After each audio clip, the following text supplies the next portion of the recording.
जय हिंद दोस्तों। आज के इस क्लास में आप सभी का बहुत बहुत स्वागत है। तो दोस्तों, बिहार एसएससी इंटर लेवल की परीक्षा के लिए मोस्ट इम्पॉर्टेंट प्रश्नों का एक सीरीज स्टार्ट कर रहे हैं और आज आपका जीके जीएस का पार्ट 1 चलेगा, जिसमें साथियों हम लोग केवल और केवल सिलेक्टेड प्रश्नों को ही देखने वाले हैं। तो साथियों, आप सभी सेशन को बिना स्किप किए लास्ट तक पूरा ध्यानपूर्वक देखिए और आज के सेट में आप लोग कितने क्वेश्चन सही कर पाते हैं ये आपको सेशन के लास्ट में कमेंट करके बताना है। तो चलिए इसी के साथ आज के इस क्लास को स्टार्ट करते हैं। तो फटाफट से आप सभी सेशन को लाइक कर दीजिए और हो सके तो आज के सेशन को अपने सभी दोस्तों के साथ शेयर भी कर दीजिए। तो देखिए, पहला क्वेश्चन आपके सामने है, ए पैसेज टू इंडिया किनके द्वारा रचित है।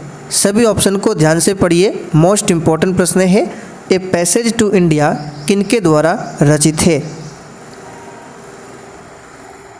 तो साथियों, यहाँ पर इस क्वेश्चन का आंसर हो जाएगा E.M. फॉस्टर के द्वारा। ध्यान रखना है, पूछा हुआ क्वेश्चन है ए पैसेज टू इंडिया किनके द्वारा रचित है, तो याद रखिएगा E.M. फॉस्टर के द्वारा। और ये क्वेश्चन पूछा गया था बिहार कर्मचारी चयन आयोग एग्जाम में, जो कि 27 मार्च 2016 को हुआ था।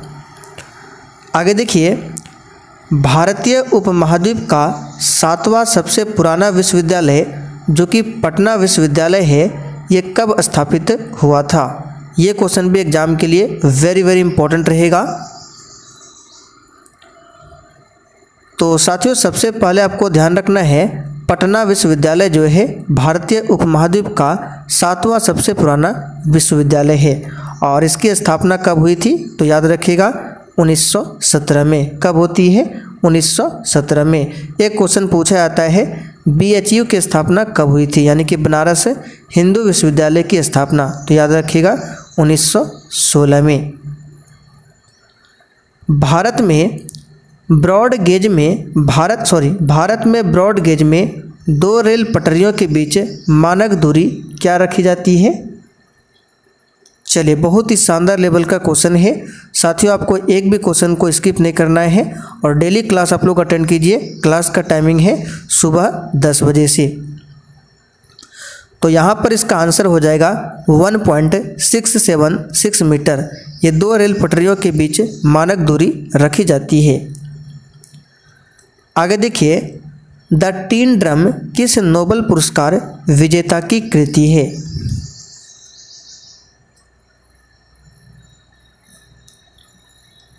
तो यहाँ पर आंसर हो जाएगा बी ऑप्शन, गुंटूर ग्रास की। पेनिसिलिन की खोज किसने किया था।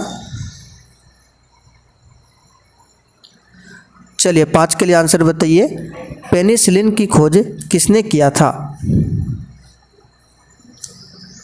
तो साथियों, इसका आंसर हो जाएगा अलेक्जेंडर फ्लेमिंग ने। ध्यान रखना है, पेनिसिलिन की खोज किसने किया था, अलेक्जेंडर फ्लेमिंग ने। देखिए, पेनिसिलिन जो है एंटीबायोटिक का एक समूह है जिसमें बीटा लैक्टम एंटीबायोटिक पाया जाता है और विश्व की प्रथम एंटीबायोटिक दवा पूछे तो यही पेनिसिलिन है। अच्छा, लुई पास्चर की बात करें, इन्होंने रेबीज के टीके की खोज की थी, इसे ध्यान रखिएगा। National mineral development corporation of India की हीरे की खान कहाँ पर है।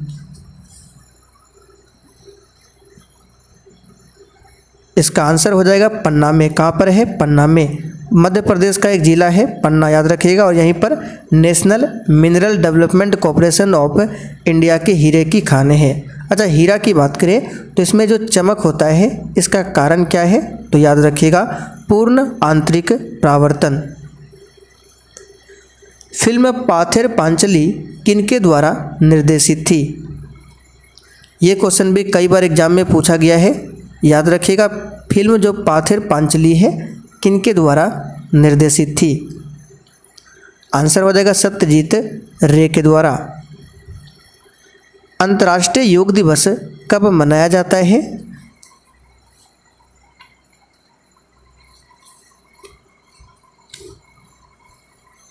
तो साथियों, अंतर्राष्ट्रीय योग दिवस प्रत्येक वर्ष 21 जून को मनाया जाता है और अंतर्राष्ट्रीय योग दिवस भारत सरकार के प्रयास पर यूएनए द्वारा 2015 से 2015 से मनाना प्रारंभ किया गया था। निम्नलिखित में कौन राजकोषीय नीति का एक घटक नहीं है? आंसर हो जाएगा व्यापार नीति। गंगा की सहायक नदियां जो नीचे वर्णित है कौन उत्तर की ओर प्रवाहित है?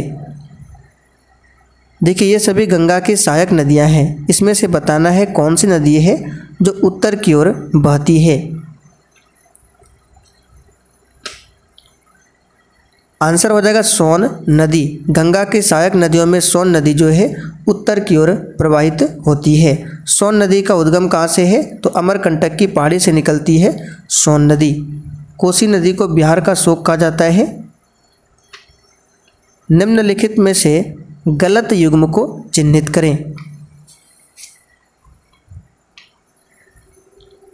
तो यहाँ पर देखिए ऊपर में ही गलत दिख रहा है, मैडम क्यूरी डायनामाइट, ये गलत है। डायनामाइट के आविष्कारक कौन थे? तो अल्फ्रेड नोबेल, ना कि मैडम क्यूरी। तो ऑप्शन ए यहाँ पर क्या है? गलत है। बाकी ये सभी सही है।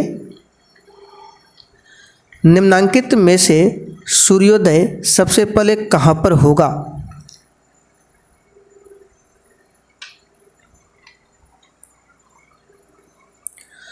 तो इसका आंसर क्या हो जाएगा? टोक्यो में। जापान की राजधानी टोक्यो में। देखिए सूर्योदय का जो देश है वो जापान को कहा जाता है। और एग्जाम में एक बार पूछा गया था जापान का पुराना नाम, तो इसे याद कर लीजिए, हो सकता है इस बार पूछ ले। निप्पॉन, ये जापान का पुराना नाम है। म्यांमार का पुराना नाम आप सभी जानते हैं, वर्मा है। मशहूर पेंटिंग हंस दमयंती के चित्रकार कौन थे?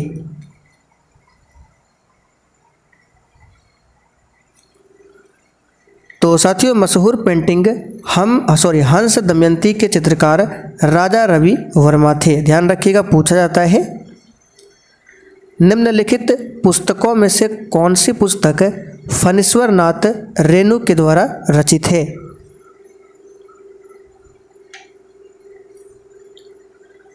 सही आंसर है मैला आंचल। यहाँ पे सही कर लीजिए, क्या होगा? मैला आंचल।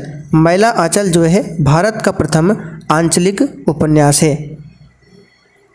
आनुवांशिकी के जनक वैज्ञानिक कौन है?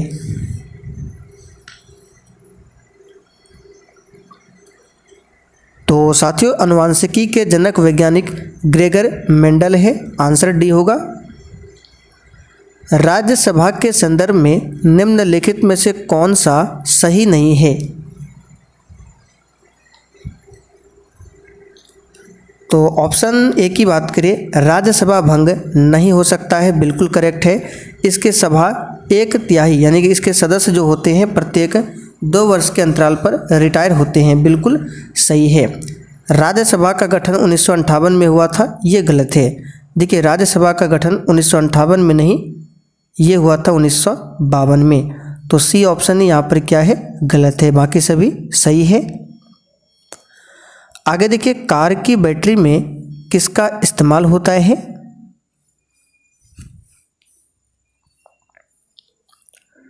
चलिए 17 के लिए आंसर बताइए। कार की बैटरी में किसका इस्तेमाल होता है?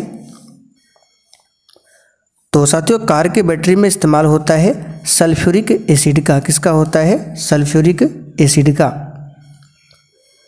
आगे देखिए बोको हरम क्या है?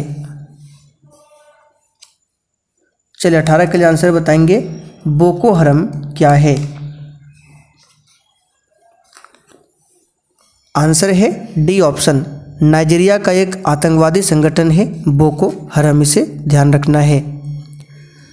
आगे देखिए मरणोपरांत प्रथम भारत रत्न किसे दिया गया?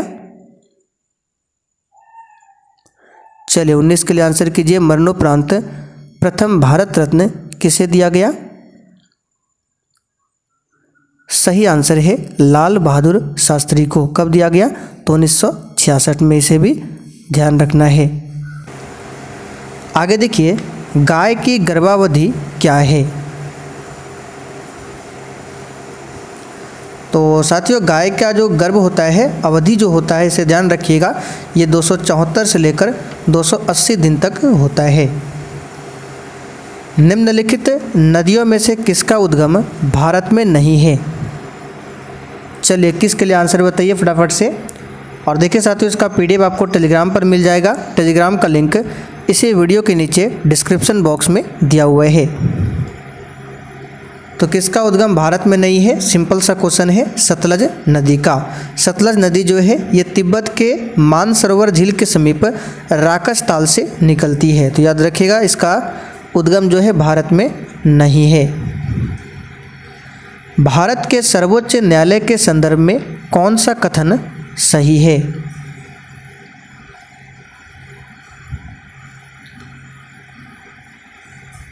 राइट आंसर है डी ऑप्शन। ध्यान रखिएगा, इसका मूल, अपीलीय और परामर्श संबंधित क्षेत्राधिकार है सर्वोच्च न्यायालय का। सर्वोच्च न्यायालय की बात करें यानी कि उच्चतम न्यायालय, इसका उल्लेख मिलता है आर्टिकल 124 से लेकर 147 तक में, इसे ध्यान रखिएगा। और भारत में उच्चतम न्यायालय की स्थापना 28 जनवरी 1950 को किया गया था, जो कि वर्तमान में सुप्रीम कोर्ट है। और सुप्रीम कोर्ट के वर्तमान में मुख्य न्यायाधीश कौन है? तो DY चंद्रचूड़। जल्लीकट्टू सांडों की लड़ाई किस राज्य से संबंधित है? ये तो सिंपल सा क्वेश्चन है, तमिलनाडु से संबंधित है, तमिलनाडु से। और तमिलनाडु में एक फेस्टिवल होता है पोंगल, पोंगल याद रखिएगा। केरल में फेस्टिवल होता है ओनम, ओनम ध्यान रखिएगा, पूछा जाता है ओनम। बिहू फेस्टिवल कहाँ का है? तो असम का है बिहू। पतंग उत्सव कहाँ पर मनाया जाता है? गुजरात में, ध्यान रखिएगा, कहाँ पर? गुजरात में। रथ यात्रा की बात करें कहाँ का उत्सव है? तो ओडिशा का लोकप्रिय उत्सव है रथ यात्रा।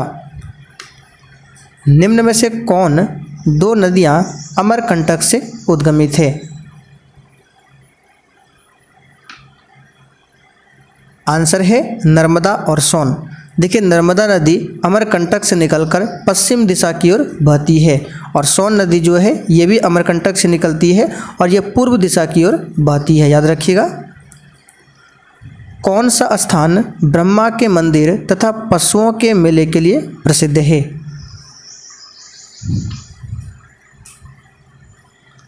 सही आंसर है पुष्कर को। याद रखिएगा, भारत में पुष्कर जो है ब्रह्मा मंदिर और पशुओं के मेला के लिए प्रसिद्ध है। भारत का पहला ऑर्गेनिक राज्य कौन सा है? तो साथियों, भारत का पहला ऑर्गेनिक राज्य है सिक्किम। सिक्किम भारत का पहला राज्य है जहां खेती जो है पूर्णतः जैविक खाद पर आधारित है। शराबबंदी संविधान के किस धारा में वर्णित है?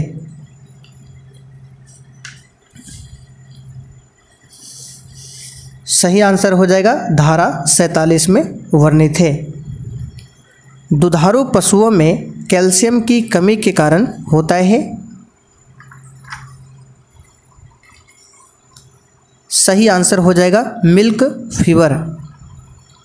The old man and the sea नामक संक्षिप्त नोवेल यानी कि उपन्यास, इसके लेखक कौन थे? सही आंसर है अर्नेस्ट हेमिंग्वे। भारतीय संविधान का कौन सा आर्टिकल राज्यों में संवैधानिक तंत्र की असफल होने की स्थिति में राष्ट्रपति शासन का प्रावधान करता है? तो राज्यों में जो राष्ट्रपति शासन लगाया जाता है ये आर्टिकल 356 के तहत लगता है। और 352 में क्या है? राष्ट्रीय आपात है। 360 में वित्तीय आपात है। नोबेल पुरस्कार किस देश के द्वारा दिए जाते हैं? तो साथियों, स्वीडन के वैज्ञानिक अल्फ्रेड नोबेल के याद में 1901 से नोबेल पुरस्कार दिया जा रहा है। और नोबेल पुरस्कार जो है स्वीडन देश के द्वारा दिया जाता है। बनारस हिंदू विश्वविद्यालय जो कि एक्ट 1915 से बनारस हिंदू विश्वविद्यालय की स्थापना का मार्ग प्रशस्त हुआ था, इसके संस्थापक कौन थे? सही आंसर है पंडित मदन मोहन मालवीय। इन्होंने 1916 में इसकी स्थापना किया था। और कौन सा एक्ट था? तो 1915 का एक्ट। निम्नलिखित दो कॉलमों में सही मिलान करें, यानी कि ये जो कॉलम दिया हुआ है कॉलम ए और ये, इसमें सही मिलान करना है। तो बांदीपुर नेशनल पार्क कहाँ पर है? सिंपल सा क्वेश्चन है, ये आपका कर्नाटक में है। ये बुक्सा टाइगर रिजर्व कहाँ पे है? बक्सा नहीं होगा, बुक्सा है, ये पश्चिम बंगाल में है। माउंट आबू वाइल्ड लाइफ ये कहाँ पर है? ये राजस्थान में है। और पेंच नेशनल पार्क मध्य प्रदेश में है, ध्यान रखिएगा। निम्नलिखित में से कौन सा एक भारत का राष्ट्रीय जलीय प्राणी है? तो साथियों इसका आंसर हो जाएगा गंगा की डॉल्फिन, याद रखिएगा। 2010 को डॉल्फिन को, ध्यान रखिएगा, 2010 को डॉल्फिन को राष्ट्रीय जलीय प्राणी घोषित किया गया था। नीचे सुमेलित करें, यह आज के सेशन का आखिरी क्वेश्चन है। तो खाद्य उत्पादन में वृद्धि, ये हो जाएगा आपका हरित क्रांति, बिल्कुल सही है। दुग्ध उत्पादन हो जाएगा आपका श्वेत क्रांति। मत्स्य उत्पादन हो जाएगा नीली क्रांति। उर्वरक हो जाएगा आपका भूरी क्रांति। तो चलिए साथियों आज के लिए इतना ही। अब आप लोग कमेंट करके बता दीजिए आपने आज के इस 35 में कितने क्वेश्चन के सही आंसर किए हैं।